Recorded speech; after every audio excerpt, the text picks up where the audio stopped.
नमस्कार। आज हम एक खास मेडिकल कंडीशन पर बात कर रहे हैं, लोअर मोटर न्यूरॉन सातवीं क्रेनियल नर्व पाल्सी।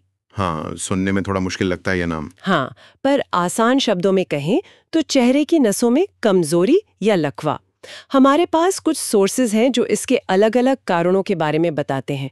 तो आज हम इन्हीं सोर्सेज को समझने की कोशिश करेंगे कि आखिर चेहरे की नसों पर ये असर क्यों पड़ता है। बिल्कुल। देखिए, जो सातवीं क्रेनियल नर्व है, जिसे फेशियल नर्व भी कहते हैं, वो हमारे चेहरे के हाव भाव, मुस्कान, आंखें बंद करना, इन सब मांसपेशियों को कंट्रोल करती है। अच्छा। तो जब इस नर्व के निचले हिस्से में मतलब लोअर मोटर न्यूरॉन में कोई प्रॉब्लम आती है, तो चेहरे की मांसपेशियां अक्सर एक तरफ की वो कमजोर पड़ जाती हैं या कभी-कभी बिल्कुल काम करना बंद कर देती हैं। इसी को LMN 7th CN पाल्सी कहते हैं। समझ गई। तो ये जानना जरूरी है कि ये नर्व कैसे प्रभावित हो सकती है।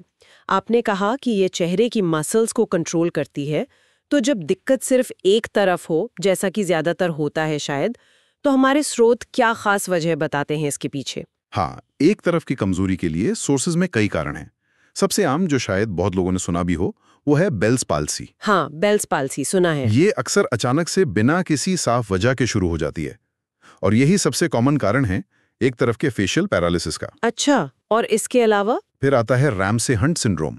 ये वो चिकन पॉक्स वाला वायरस है ना, VZV, उसके दोबारा एक्टिव होने से होता है, जैसे शिंगल्स में होता है। ओह, ओके, वायरस भी। हाँ, फिर कुछ ट्यूमर्स भी हो सकते हैं, जैसे कि CPA ट्यूमर, सेरिबेलोपोंटाइन एंगल ट्यूमर, जो दिमाग के एक खास हिस्से में होता है, या फिर पैरोटिड ग्लैंड का ट्यूमर। पैरोटिड ग्लैंड, ये कहाँ होती है?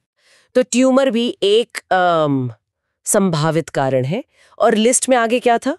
लिस्ट में मोनोन्यूराइटिस मल्टीप्लेक्स का भी जिक्र है। हाँ। इसमें क्या होता है कि शरीर की कई अलग-अलग नसों को एक साथ नुकसान पहुंचता है। और कुछ इन्फेक्शंस भी हैं, जैसे पोलियो, हालांकि अब ये बहुत कम होता है, और ओटाइटिस मीडिया, मतलब कान के बीच वाले हिस्से का इन्फेक्शन। कान का इन्फेक्शन, उससे चेहरे की नर्व पर असर?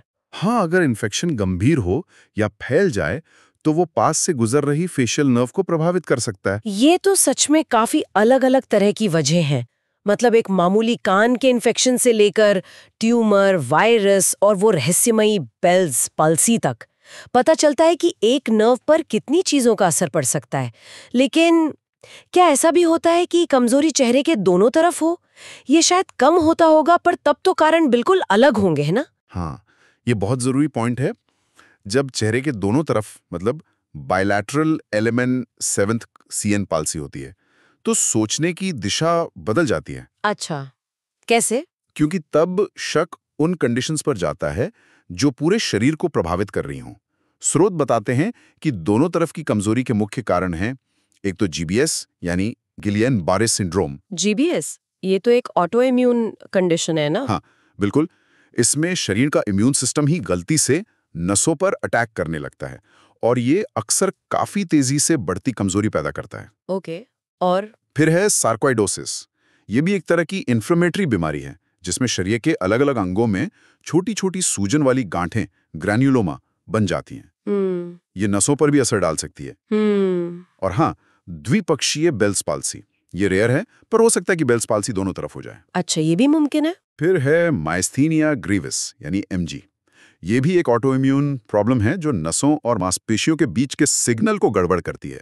इससे मांसपेशियों में कमजोरी आती है, चेहरे की भी। और एक और था शायद लिस्ट में। हाँ, लाइम डिजीज। ये टिक के काटने से होने वाला बैक्टीरियल इन्फेक्शन है। ये भी शरीर के कई सिस्टम्स पर असर डाल सकता है, जिसमें नर्वस सिस्टम भी शामिल है। तो मतलब अगर चेहरे के दोनों तरफ कमजोरी दिखे, तो ज्यादातर शक किसी अंदरूनी सिस्टेमिक प्रॉब्लम पर जाता है, जैसे ऑटो इम्यून बीमारियां या लाइम जैसा कोई इन्फेक्शन। तो ये जानना कि असर एक तरफ है या दोनों तरफ, वो डायग्नोसिस के लिए पहला बड़ा सुराग है। बिल्कुल सही कहा। ये पूरी लिस्ट हमें यही दिखाती है कि कैसे अलग-अलग medical conditions, infection, tumour, auto immune problem या बेल्स पाल्सी जैसे कुछ अनजाने कारण, वो सब एक ही लक्षण, चेहरे की कमजोरी पैदा कर सकते हैं। और इसीलिए सही जांच और सटीक डायग्नोसिस इतना जरूरी हो जाता है। हाँ, बिल्कुल। तो कुल मिलाके हमारे स्रोतों के हिसाब से सातवीं नर्व की कमजोरी के पीछे कई वजह हो सकती हैं, और ये एक तरफा है या द्विपक्षीय, ये जानने से संभावित कारणों को समझने में बहुत मदद मिलती है। हाँ, और ये हमें सोचने पर भी मजबूर करता है। अंतिम विचार श्रोता के लिए जब हम इन वजहों की इतनी बड़ी रेंज देखते हैं, पोलियो या लाइम रोग जैसे बाहरी इन्फेक्शन से लेकर जीबीएस या सार्काइडोसिस जैसी अंदरूनी ऑटो इम्यून कंडीशंस या फिर ट्यूमर तक, तो यह हमें हमारे शरीर के अलग अलग सिस्टम्स के आपस में जुड़े होने के बारे में क्या सोचने पर मजबूर करता है। कैसे शरीर के किसी एक हिस्से में चल रही कोई समस्या या इन्फेक्शन का असर चेहरे जैसी किसी दूसरी शायद असंबंधित लगने वाली जगह की नसों में कमजोरी के रूप में दिख सकता है।